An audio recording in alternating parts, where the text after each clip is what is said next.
What's up YouTube, Cheese here, and today we're going over our new Elite Series 2 settings. So basically when I got my Elite controller Series 1, I made a settings video covering my paddle, button layout, all that type of thing. And now that I'm upgrading to Elite Series 2, it only made sense to do another settings video like this. So first things though that I want to cover is just kind of the differences that I've noticed playing with the Elite Series 2 and with the Elite Series 1. With the 2, I've only had it for a few days now, but I put some decent hours into it, probably 10 plus hours. So I've got some playtime into it. I know I'm kind of getting used to the differences between the 1 and the 2.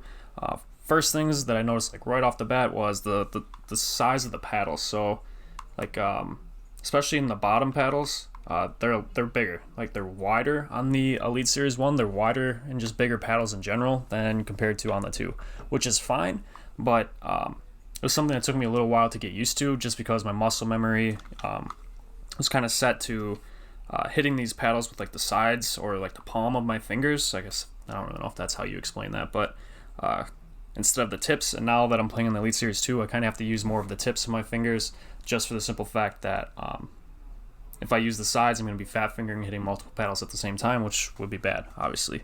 Another thing is that on the Elite Series 2, on the 2, there's 3 presets that you can have set to your controller at once. So for me, I have Siege and Call of Duty right now, just 1 and 2. And then for, I'll probably do Halo for the 3rd one. I just haven't gotten to it yet because I haven't played Halo in a while. And then last thing, there's 3 different settings for the trigger stops. So you can go, there's like 1, 2, and 3. I set mine to the highest, so I want my trigger stop to be as high as possible. This is going to be good for first-person shooters, so obviously Siege.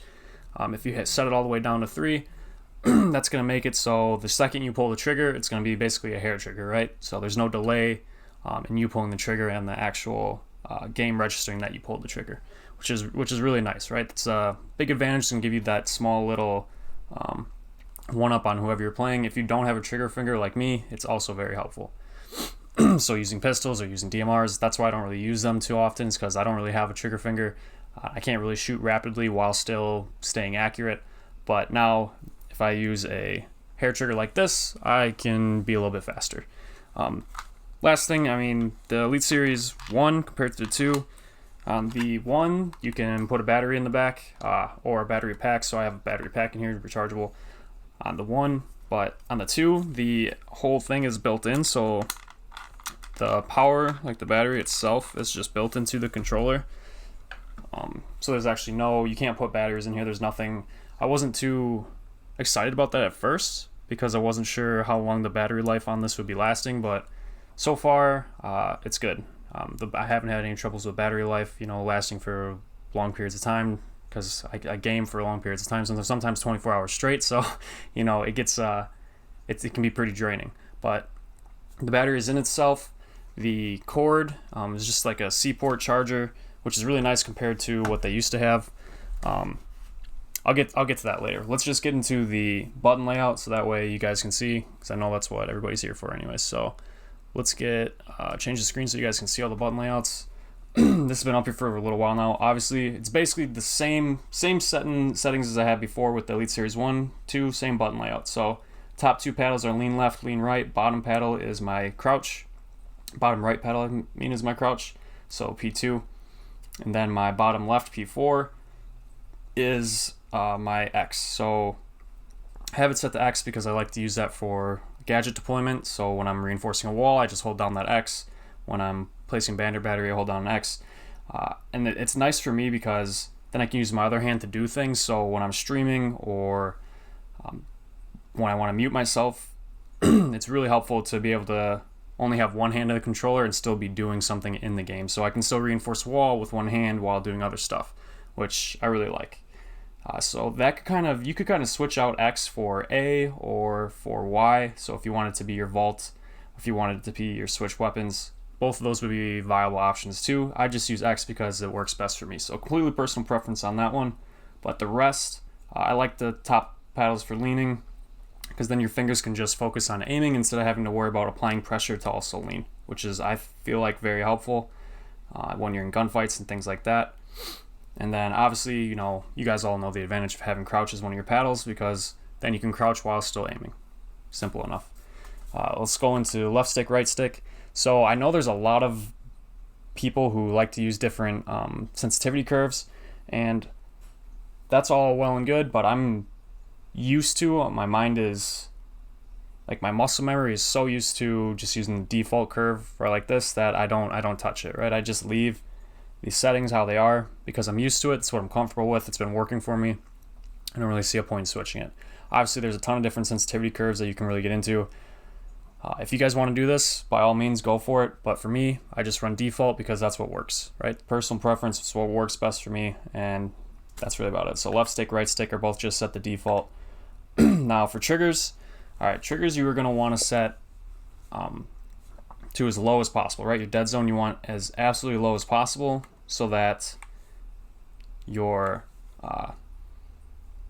pulling the trigger as fast as possible, as fast as humanly possible. So right now we have the trigger lock set to 3, so there's barely any wiggle room in that in the trigger already. And now if we lower the dead zone all the way down to, it's going to make it so that there's no, it's as small of a wait time in between you pulling the trigger and the trigger actually shooting or aiming that is humanly possible. So it can't go any lower than this. So right now set the 0 and 1. You're just going to want to click mirror triggers, have them both set to 0, 1, and that's going to make it as fast as possible. So you're going to have the fastest hair trigger that you can possibly have in game, which is going to be super useful for first person shooters like Siege or anything like that. Vibration, I actually do play with vibration on. I have people ask me this all the time if I play with vibration, and I know a lot of people don't. I play with vibration, but I just play with it really low. So I understand, you know, the whole idea that having vibration turned off helps you with aim, like controlling recoil, because there's no vibration, it doesn't mess up your aim, which I completely understand and I agree with. But I still like, just because, you know, I've been playing this game for so long with vibration, I like to still feel just a little bit. So I have vibration on, I just have it turned down really low so that I just barely feel it. So it doesn't really affect my recoil control or my aim at all. It's just there so that I feel it, which is, again, personal preference. You could probably turn it all the way off if you want to, but for me, I like to have it just a little bit on.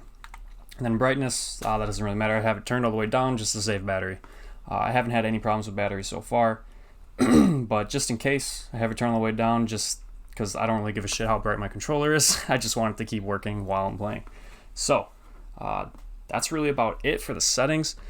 A couple things I wanted to show, though, for anybody who doesn't have a 2 and is thinking about maybe getting one, is the charging. So everything's basically the same between the 1 and the 2, besides the paddle sizes. And the grips on, so I don't know if you guys can see this, but my Elite Series 1, the grips kind of bubbled off, which is not great, but I've had this controller for like a year or 2.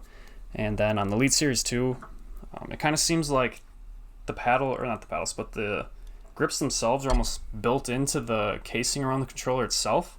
It doesn't really seem like they're going to bubble up too much, but obviously we're not going to know if that's going to happen until we play with it more. So after a year or so, we'll probably start seeing if it's going to start bubbling. If it does, that sucks, but hopefully it doesn't.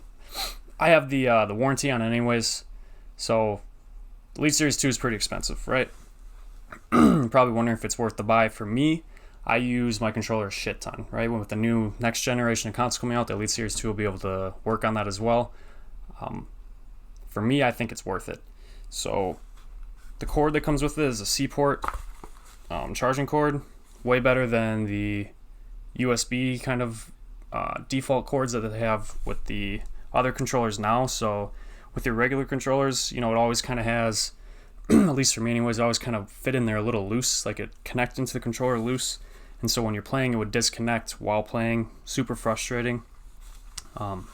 But the nice thing about this is it snaps right into the controller pretty well, and it also snaps into the case. So the only really difference between the Elite Series, or between the 1 and the 2 case, is the charging port. So best part about it is there's a little charging port on the actual case itself, which I didn't even know existed when I bought it, but I've obviously I figured it out once I looked at the case a little bit closer, which is super awesome, right? It's fantastic. I can just drop my controller in at the end of the day, or even in between games, and it charges while playing, or charges while I'm sleeping, whatever. But it's really nice. I don't have to plug my controller in. I can just set it down in the little charging port, which is fantastic. I love that.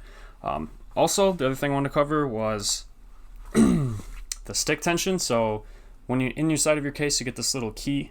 Kind of looks like that. I hope you guys can see it. And basically, all that does is you pull off your left and your right stick, and you can change the tension of the actual left and right stick itself. So you just put in here lefty loosey, righty tighty type of thing, and you can change the tension of the stick, which is really cool. I have mine set to the lowest tension possible. So for me, I play a fast sense. I like to have rapid movements, rapid fast movements. I like to be able to flick, that kind of thing. So I play with really loose tension on my sticks just so that I can move around quick, right? So it's micro movements. I'm moving really fast with my thumbs with really small movements, and I like to have those small movements have a big impact on the actual gameplay itself.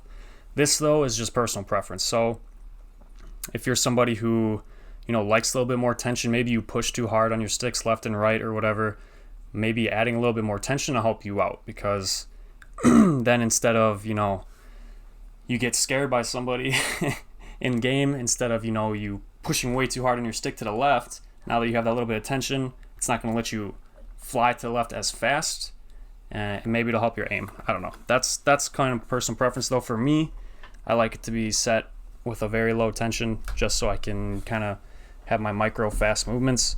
But that's not something that's for everyone, obviously. But I would say the Elite Series 2 is worth the money. It is expensive, but there is a lot of different things that you can do with it, which is really nice. So depending on how it holds up, we'll see. I think it's worth the money now. I have the warranty anyways, so once the left starts to get stick drift, which inevitably happens to every controller, I'll just switch it in and get a new one with the warranty. But anyways, I hope you guys enjoyed the video. I hope I didn't miss anything. I covered the controller layout. I covered left stick, right stick curves, which I don't really do anything with. The triggers set to 0 and 1, with the hair trigger turned all the way up as high as it can possibly go. Vibration low, brightness low. That's really about it. Thank you guys for watching. Hope you enjoyed the video. If you have any questions, just leave it in the comments. I'll get to it. But anyways, guys, have a good day. Most importantly, never forget,